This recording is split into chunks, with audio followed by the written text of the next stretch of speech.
And while they were there, the time came for the baby to be born. And she gave birth to her firstborn, a son. She wrapped him in cloths and she laid him in a manger because there was no room for them in the inn.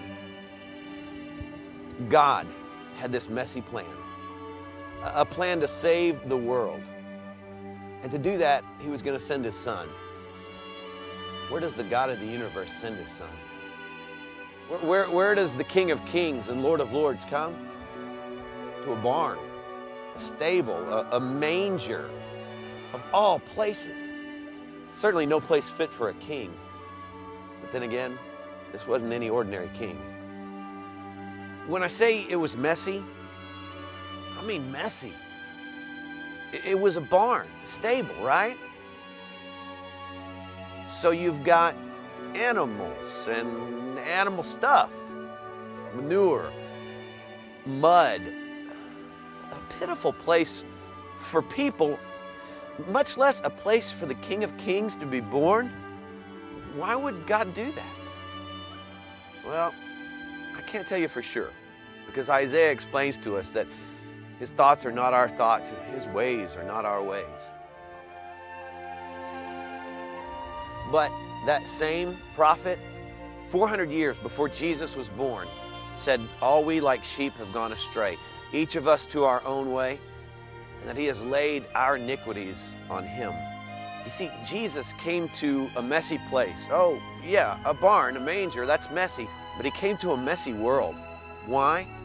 Because the shepherd was coming to take care of the sheep, to prepare a way for them to go home. That's what a shepherd does. He lives where the sheep are. He sleeps where they sleep. He eats where they eat. It got Jesus in trouble. Why did Jesus eat with sinners? Because that's what the shepherd does. An angel appeared to the shepherds in the field and said, this will be a sign to you. You will find the babe wrapped in cloths and laying in a manger. A sign.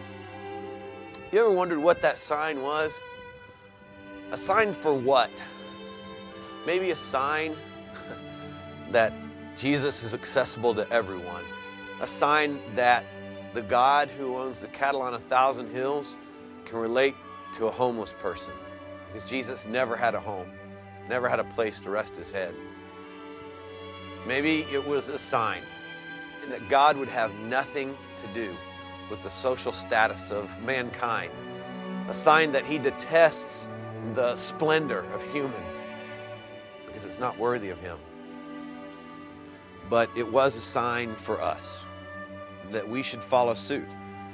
In fact, the Apostle Paul later on would write, we should have the same attitude as Christ Jesus. Although he was the very nature God, did not consider equality with God something to be grasped, but that he made himself nothing, becoming a servant, being made in human likeness. A servant. You see, being a servant is messy. And Jesus set this incredible example for us. I mean, he got down on his knees and he washed feet. The God of the universe, the God who deserved the best of everything, got on his knees. He's the God who came to the world and was laid in a manger, a feed trough of all places. Why such a messy place? Because he was following a messy plan. So needless to say, that very first Christmas was dirty. It was grimy, it was filthy. But thank God it was. Because without it, what a mess we'd be in.